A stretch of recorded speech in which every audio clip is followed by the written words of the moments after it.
दोस्तों, आज मैं महाभारत के पांचों पांडवों की जन्म की कथा सुना रही हूँ कि पांचों पांडवों का जन्म पिता के होते हुए भी अनोखे रूप में हुआ है। इस कहानी को ज़रूर सुनें और प्लीज़ वीडियो को लाइक, शेयर, सब्सक्राइब, कमेंट्स ज़रूर करें। कहते हैं कि एक बार राजा पांडु अपनी दोनों पत्नियों कुंती तथा माद्री के साथ आखेट के लिए वन में गए। वहाँ उन्हें एक मृग का मैथुन रथ जोड़ा दिखाई दिया। पांडु ने तत्काल अपने बाण से उस मृग को घायल कर दिया।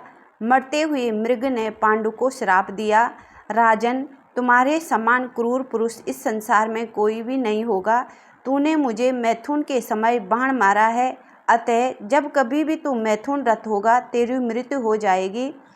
इस शाप से पांडु अत्यंत दुखी हुए और अपनी रानियों से बोले, हे देवियों, अब मैं अपनी समस्त वासनाओं का त्याग करके इस वन में ही रहूँगा। तुम लोग हस्तिनापुर लौट जाओ।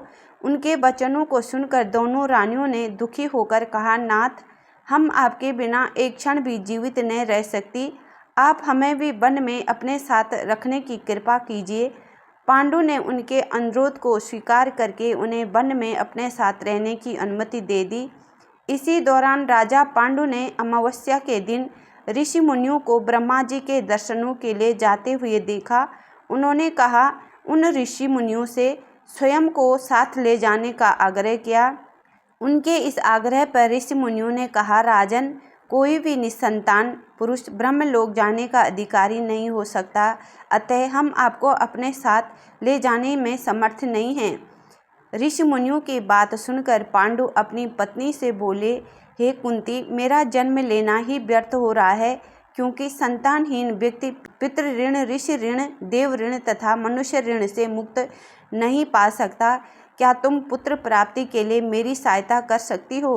कुंती बोली, हे आर्यपुत्र, दुर्वासा ऋषि ने मुझे ऐसा मंत्र प्रदान किया है जिससे मैं किसी भी देवता का आह्वान करके मनोवांछित वस्तु प्राप्त कर सकती हूँ। आप आज्ञा दीजिए, मैं किस देवता को बुलाऊं? इस पर पांडु ने धर्म को आमंत्रित करने का आदेश दिया। धर्म ने कुंती को पुत्र वरदान किया, जिसका नाम युधिष्ठिर रखा गया। कालांतर में पांडु ने कुंती को पुनः 2 बार वायुदेव तथा इंद्रदेव को आमंत्रित करने की आज्ञा दी।